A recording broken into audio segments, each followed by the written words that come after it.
Hey everyone, just getting comfortable in my chair in my kitchen. I get ready to head off to bed in a little bit. It's actually pretty late. But I did want to pop in because the boys are asleep and just wanted to give a quick little update. I was gonna cancel my tooth. I have the implant in. I'm ready. I have the impressions done. Waiting for the tooth to come in. They're gonna pop the tooth in. I was like, I called a few days ago, and I was like, now does everybody have masks? I mean, is everything looking okay? Because I was nervous about what was going on. I'm like anticipating lockdown. I mean, it's what we have to do. We're gonna have to quarantine. That's all there is to it. That's how we stop the transmission. Over 10,000 cases in the U.S. So I was gonna cancel that, and then they called me the day before and 2 days before and let me know they're closing down the office for 3 weeks. So I don't see that happening in 3 weeks. I don't see things getting better in 3 weeks, but maybe if people are quarantining, if my area does a good enough job, maybe I can be able to get in there and pop it on. But again, we'll see. We might be on lockdown. We don't know what's going to happen. So we just have to kind of wait for the info and go with the flow. But just want to check in, let people know that also our primary care office is closing at the end of this month for the COVID pandemic. So I'm assuming this is happening elsewhere. So I'm saying this so somebody clicks on this, they can hear what's going on here. Onions are pretty much gone in both the grocery stores by my house. Potatoes are pretty much gone. Bananas got cleared out. Strawberries, raspberries, lettuce, celery, carrots, a lot of greens, fresh greens. And I just want to say, I don't think that is because of people buying them. I believe it's supply disruption. And I feel like we're going to see a lot more of that because, as I think about it, it's like people are getting sick. People aren't going to be able to go to work. California is getting hit hard, really hard. And a lot of our produce comes from California. I mean, I grew up in Southern California, and you get out to Ventura and whatnot. Oh yeah, you've got all the fruit lands out there, all the flat land where they're growing so much food. And romaine and fruit and all kinds of stuff. So that's, something that is part of this pandemic. And I think that is what a lot of people who are missing too, is it's not just about the medical aspect of it, let alone people that are become ill, complications, medical staff infected, hospitals overflown, But beyond the medical side of it, the more people that get sick, the less people there are to be able to go out and work, and we lose the ability to sustain as a country. If we get sick ourselves, we can't even provide for ourselves. Of course, now if we had a plant-based food system, we wouldn't have pandemics induced by animal murder and abuse. And the truth hurts sometimes, but it's true. Mad cow disease, we didn't need to have that. We didn't need to have the swine flu. We didn't need to have pretty much all the viruses that we have. And one day we'll learn in time. But the ones who are waiting are the innocent 8 billion plus beings that are slaughtered every year. I'm talking land and sea animals here, sentient life. You don't have to love animals to know that abuse is wrong and to abstain from it. It's just the reality. I've been talking about the pandemic a bit. I'm upset about it because it came from fucking exploiting animals, And like a lot of our viruses, I just watched this awesome video that Red Pill Vegan uploaded with Dr. Greger. talking about back in 2008, I think he said, about the time that viruses came out 10,000 years ago. Boom, that was animal agriculture. And I've talked about that on my old videos. So I'm talking from months ago. Okay? And then when I was discussing subsistence farming and things like that, But anywho, this is a vegan channel. But it's more than that now. I really, I'm like, I went vegan, now I'm an activist, But what it is you go activist first. You oppose animal abuse first. You oppose it. And when I realized I wasn't going to pay for animal abuse anymore, I told it to everyone anyone. Like, I immediately was boom, boom, boom, boom, any chance I get. And so I believe we become activists. We're activists. That's how we have to look at it. Like, when we stop eating animal abuse, we're activists because we're going to speak on that. And we're going to live it. And then we're vegan. We're vegan because we're opposed to animal abuse. We're vegan because we're animal activists. So I think that's a really good way for people to look at this animal rights movement, this animal liberation, This is a good way to look at it, is that we're not vegans, we're not vegans. We live a lifestyle to where we fit into a vegan lifestyle, but we are opposed to animal abuse and we're animal activists. I'm saying me first. That's just something for me to help me remain focused, because when I mention vegan right off the bat, when I make that the basis of it, what I'm trying to get the point across of, don't pay for animal abuse anymore, vegan leads into oh yeah, health, and oh yeah, but isn't it hard to, what recipes, where else does it go? Oh yeah, you're vegan, veganism's great for the environment, it goes on to all these things, and yeah, that may be true, but and just listening to Joey Carbstrong and Paul from Anonymous for the Voiceless, I decided that, I'm not going to define it so much as I'm a vegan. You should go vegan. It's okay to say that. It's not overnight I'm just going to stop saying that. But I think my approach that I'm evolving into, that I'm feeling, my grassroots, is, you're opposed to animal abuse. I'm opposed to animal abuse. You're an animal advocate. You're an animal activist. Now, you're vegan because of that. So, just a thought. But I'm here for the animals first and foremost. I have talked about the pandemic. Humans are animals too. So, and I know a lot of people are getting affected by this, But all these ways that we're being affected, it's just a cakewalk compared to the animals. It's remember, we have something, we're complaining because we had it so great. You see what I'm saying? We're complaining because of, really in the scheme of things, when you put it next to living in your own fecal matter in your urine and being forcibly impregnated and having your babies taken away, and then, we're living a cakewalk compared to that. The animals would give anything to have our petty worries that we have. And so, but I wanted to shout out and speak on the pandemic because it's directly stemmed from animal exploitation. A lot of people aren't going to like that. A lot of people aren't going to agree with that, but the truth is the truth. And I'm sorry, but animal abuse is so predominant in our culture. We wear animals, we ride animals, we break animals, we force animals into entertainment, we slaughter animals, we eat animals. It's just pretty sad what we do.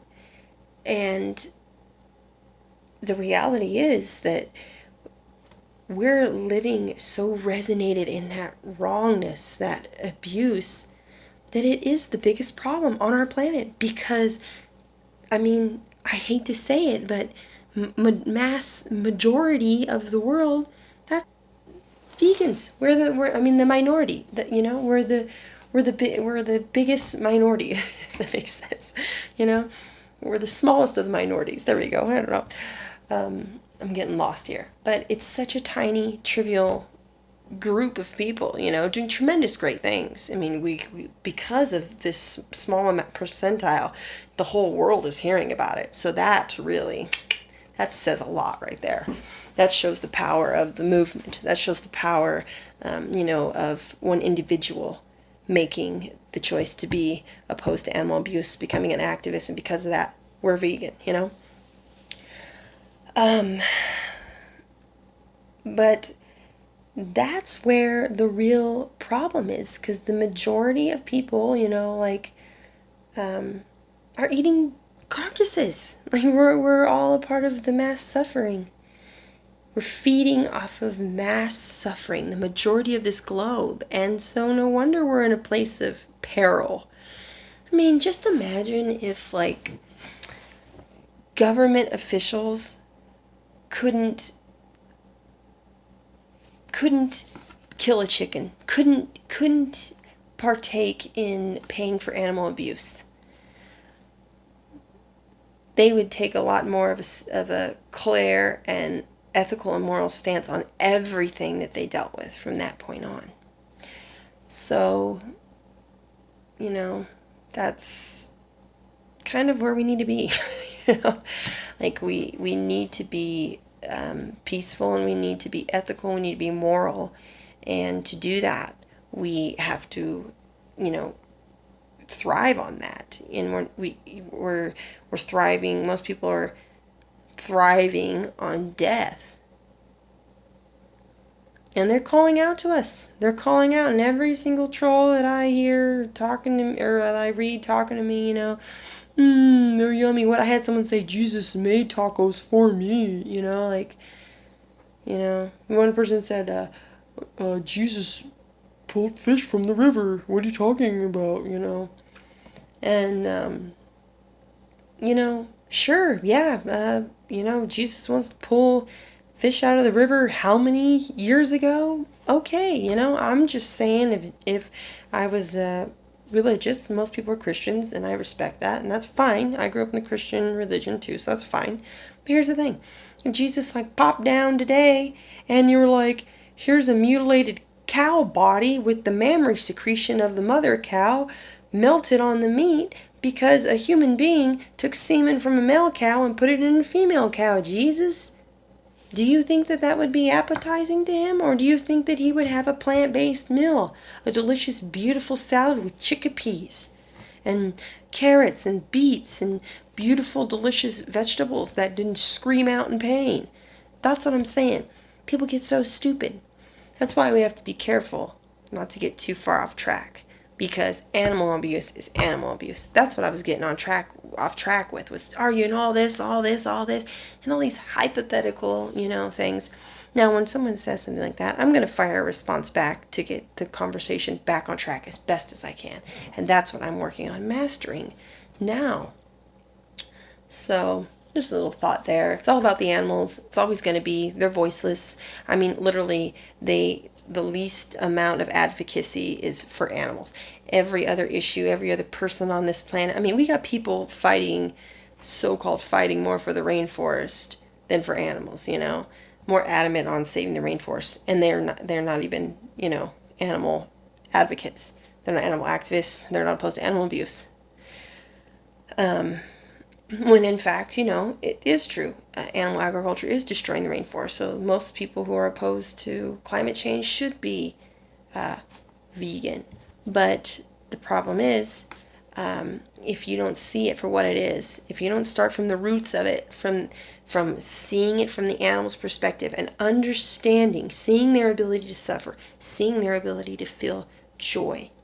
If you don't see that side of it, then this toxic world will just, if you're not uber strong, will just crash down on you, and you'll feel like you're not right because your family members, some of your closest friends will tell you, and just different justifications, and it can be a place where you can get lost. You can get distracted by, it's for the environment. Well, it's for world hunger. It's for, I am an animal activist, and I am vegan because it also pleases me what it does for the environment. and for world hunger. I mean, seriously, and obviously, I don't love animals more than humans. I don't love humans more than animals. It's equal. I'm closer to certain humans than other animals, because my children, I know them better, but I wouldn't say like with my children and then another animal, oh, well, definitely my kids, screw that animal. Like I would, if I had to save my children, I would save my children to the best of my ability, but I wouldn't feel any less love for that animal. I wouldn't feel that, I wouldn't feel that they were less. I just wouldn't have as strong of a actual connection with that animal because I didn't know them as well as my children. You see what I'm saying? But I might be getting a little off track with that. I was just trying to, if you're tuning in and you thought, well, this lady sounds like she doesn't even love humans. That's not the case. That's why I addressed the pandemic. That's why I have talked about climate crisis, because, humans are animals, and, I'm an animal advocate, but we have people advocating for gay rights, a huge number of people, all kinds of wonderful women's rights, all this. I mean, it's great, and they could use more help too, but I'm just saying, out of all the movements, animal rights, okay, everybody looks over that, because the majority of the people in the world are still eating flesh or eating and drinking the mammary secretion of another species, or eggs out of a chicken's butt. That's the reality. So when people try and deflect you from animal abuse, well, but there's so much more going on in the world, that's exactly right. And you see that all the time. We talk a lot about, hashtag Me Too and women's rights and, everything. But animal rights, true animal rights, not so much. You see veganism, vegan recipes. It's all the food. And, excuse me, like the environment, which, is not what we're here for. If you're opposed to animal abuse, then you have to stay focused on that, because, like I said, this chaotic world will try and dissect it and pull it apart, scatter you about, and just make you confused. And wait, what am I really fighting for? We're fighting for the screaming animals right now. Slaughterhouse, just 18-minute drive from my house right now. Lambs, all day, all night, 24 hours. They're slitting their throat. They're killing them. Truckloads. Right now, there are baby pigs being smashed on the concrete. Right now, there's a dairy cow going to slaughter pregnant. Right now, there's a bobby calf getting shot in the head because he won't produce milk on a dairy farm. Right now, there are baby male chicks going into a mincer because they won't lay eggs. Select few saved to be sexually exploited for their semen and to breed with other hens forcibly. That's what's happening right now. I get into my comfort zone. I'm like, oh, look at my vegan pizza, naked vegan, all, happy-go-lucky. But the reality is the animals are fucking suffering beyond any kind of suffrage you or I could even fathom. And it's bullshit that people are, actually it's not bullshit, because we don't want to put down animals. It's human shit that people are paying for these animals to be killed, eating them, and then we're just shitting them into the toilet. We're flushing life down the toilet. I mean, that's the reality. That's the reality. You're eating a bird that wanted to live, and then your body's struggling to digest its poor flesh that is mutilated beyond recognition, and then you're just shitting them in a toilet. Because that's what I used to do. I used to just shit animals down the toilet. And it makes me sick when I think about it. Because I wonder, all that bacon over the years, how many babies did I eat? How many babies? How many mothers taken out of the farrowing crate and slaughtered did I eat? How much milk, how much mammary secretion did I steal from the calves to put on my cereal and drink? Wake up in the middle of the night and have a fucking glass of milk with a brick of cheese next to it, so I could be fat and diabetic and full of misery because I was living off of animal suffrage. Yeah, I'm here for the animals, and you should be too. Stop paying for animal abuse. Stop doing that.